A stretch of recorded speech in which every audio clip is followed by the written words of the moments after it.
Now to the phones we go. And hello there. Thank you so much for holding so long, and welcome to the program. Thank you, Art. How you doing? I'm doing well. What part of the world are you in? Well, I'm in New Jersey now. I just moved here. I recently retired from Las Vegas Metro Police in July. Oh, you were one of ours. Yes. Yeah, for 15 years. All right. So tell me what happened. So at the time, this is a few years back, I was working for a team. It's a saturation team, and we're two-man units. Usually Metro's a single man. Mm-hmm. And we were down on the strip working on a Friday, and it was busy, and me and my partner were tired, and we just kind of wanted to go chill out. So we jumped in the car, and we took off towards Lake Mead. And as we're going down, we didn't get all the way down to there. We got to about Boulder Highway and Lake Mead, and we pulled off, and there's a road called Pabco Road, and that road actually goes all the way around out to the desert. Mm-hmm. So we pull off into the desert, and we kind of just pulled around and turned the lights off and just turned on the parking lights and just sat there and started chilling out. Now I'm driving, and my partner's sitting there, and he's on his phone. And as I'm looking, just illuminated to our right, I see somebody walking towards us. And I said, oh, man, we just didn't even want to get bothered. So this person's probably about 25 yards away, and they're walking from my right to the left. Yes. So I tell my partner, I'm like, hey, heads up, there's somebody coming. So he looks up, and we see, as he's getting closer, we see a female. She's probably about 12 to 15 years old, short brown hair, and she's dressed in like 1950s. It almost looked like a poodle skirt or something. It was kind of light brown.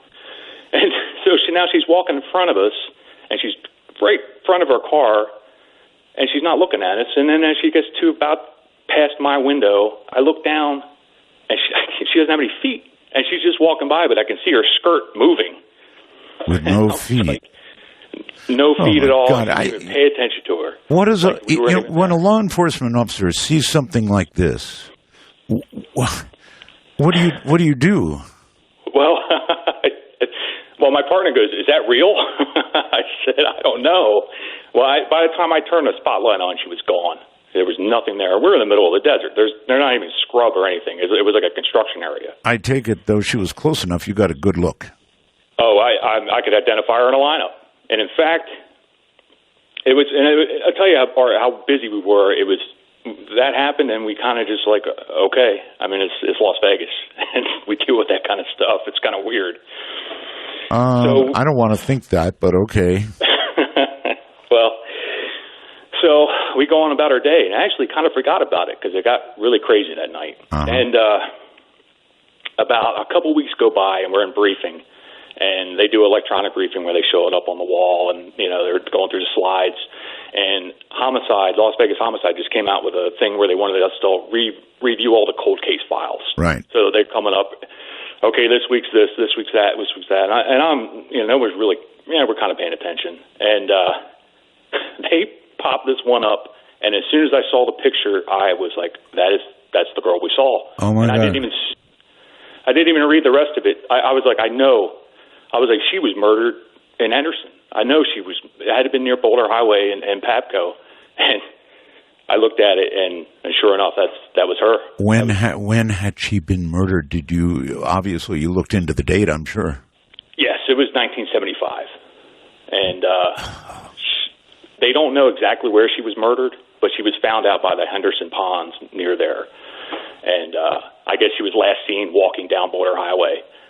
Well, they do say that, people who go in that violent way tend to be stuck here somehow or another. That's some story, brother.